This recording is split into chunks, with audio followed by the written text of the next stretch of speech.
ni amin nga to nga ang madre kung himong konsumos pare. O di ba? He admitted nga ana ang nahitabo hasta kanang sexual abuse sa mga bata, mga sakristan.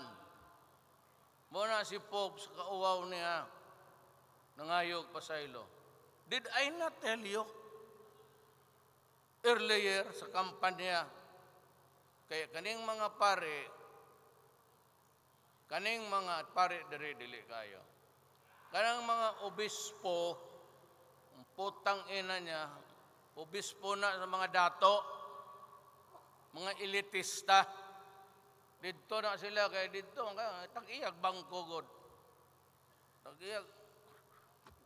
Hilas ni Katoliko eh. Tinood lang. Namakak ba ko? Okay. Ang Pope na mismo niingon. There is an worldwide investigation of abuses against children. O ang madre karon kasi protesta sa Vatican kagunit-gunit o placard. Namakak ba ko? Muna akong giingon. Ako, basta prangka lang. Imo gani kong tagaan o problema, iuli ginako na sa imo. Namingon sila nga, ako daw, nagsugo nga ipapatay na kong mga obispo o pare. Tinood na. Kasi sila may gauna-una. Katong pare nga naa si Otroponing Trillanes nga ugok, pareha po siyang pare. Ito ka ba na Trillanes? Isog mo lang na. Bago isog mo surrender, kudita, pagkuman mo surrender. Tala-tala. Baka uwaw ka lang yung sundalo. Yung pare dito nagmisa sila, mamatay po ang Duterte. Usang klaseng reliyon ng Roman Catholic Church. You're a goddamn shit.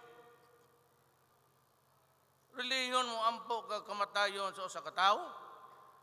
So nanimaos ko, ginana ko, kamong mga adik-adik nga wa may kwartang pangpalit og syabo, pangitag obispo lakaw-lakaw kada pagkuhag tubo, bunali ng ulo, kuha ang kwarta. Kanya kani mga pare, kani bang running press, paingon-ingon dahil nga si Duterte, ginaauhag ang mga, tama!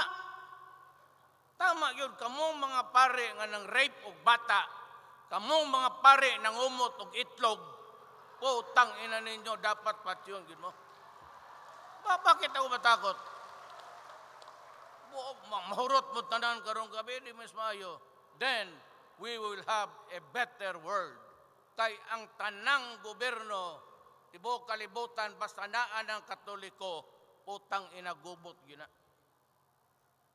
Chile, South America, puro gina. Basta na ipare. Olden times pa. Si Pope Leo, iyang gikabit ang iyang kagulingong anak, then di produce a priest. Ilang gihimong Pope po sa kalibutan. Basahan ng the Popes. Plural, the Popes. Napa ba mo libro? Kani katong gisuwat ni sa lokal. Biling ko na dire, basahan ninyo. Postahan ta mo. Ini kahuman mo basa. Ingna ko nga gwapo ang Katoliko. Kaya magluhod ko diya sa Luneta. Magdupa ko akong mangayo kong pasaylo. Ano? Altar Secrets. Ang forward ani kang Marites Bitog. Investigative Journalism. Natanan. Sila Oka, Bakani, number 1. First 3 pages pa lang, iyan ang tulo ka anak. Putang ina yun. Bilin mo yan. Kung sinong... Hindi sila gusto mo pulit, anong patuloy.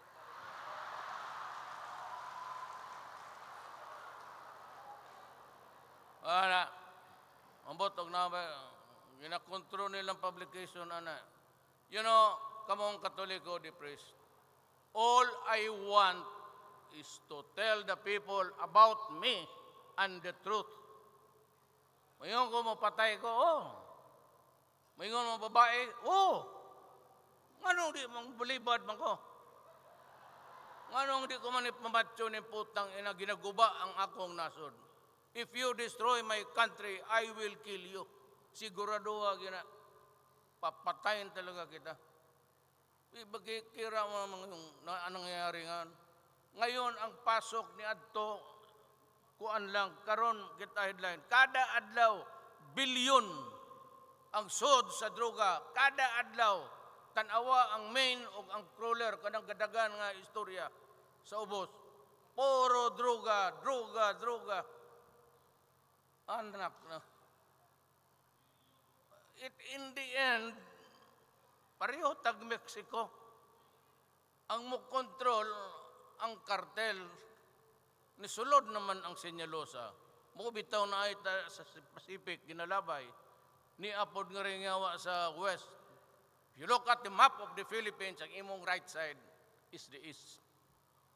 Ang Manila dia, Mindanao nga west is the both there is sigig hulog og balyod at 1 billion. Kada adlaw asa man na padong. Nga, tangina. Dire. Kito na sa Pilipino, antod ang Pilipino mo dive. O mo dive ang Pilipino, unahon ta ka. I will get rid of you. So help me God. Ako motuo ko o Ginoo. Pero dili ng Ginoo nga moingon nga kaningon ni adto kaning kalibutan 3,000 years ago. But sa Middle East mga nomad maguna Araba gana ang ilang panghadlok sa kuan ala na ay imperno nga maluto ka sunog ka tibuok nimong kinabuhi bila ba di kinabuhi nato ang yawa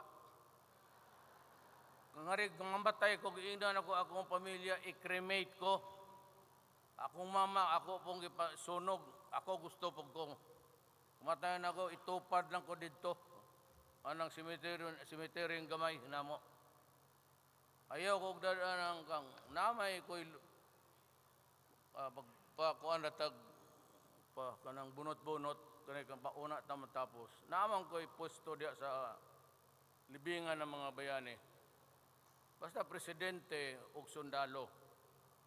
Moto si Marcos, ingon ang balaod. Ang balaod, ang ilubong diha, presidente o dili sundalo. O, si Marcos, ingon man siya nga sundalo siya. Naiga-question niya kung peke ba siya o dili. But the fact that he was president and he claimed to be a soldier and nobody questioned his claim but only after his death. Ang tao di na makatubag. Akala ko ba dito sa importante dito sa atin is the right to be heard. Yan ang importante. Kung ang kag mga tao, kanang naadi ang mga lep, magsulat, it's always the right to be heard. Takag sunga kaya.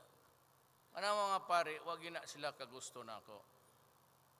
Before election, muna nang ila, babay, unya daghang ko gipatay.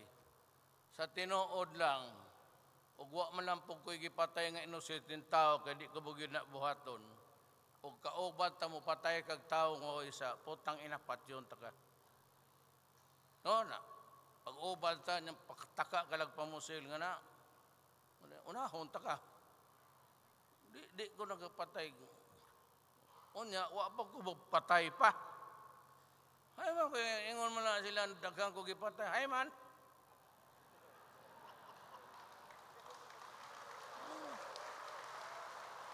Kitang ko ninyo diya nga gunit o guwan, bayonita o nagpusel. Totoo po sila itong kulungog nga. Rimong kang iyo kada adlaw mo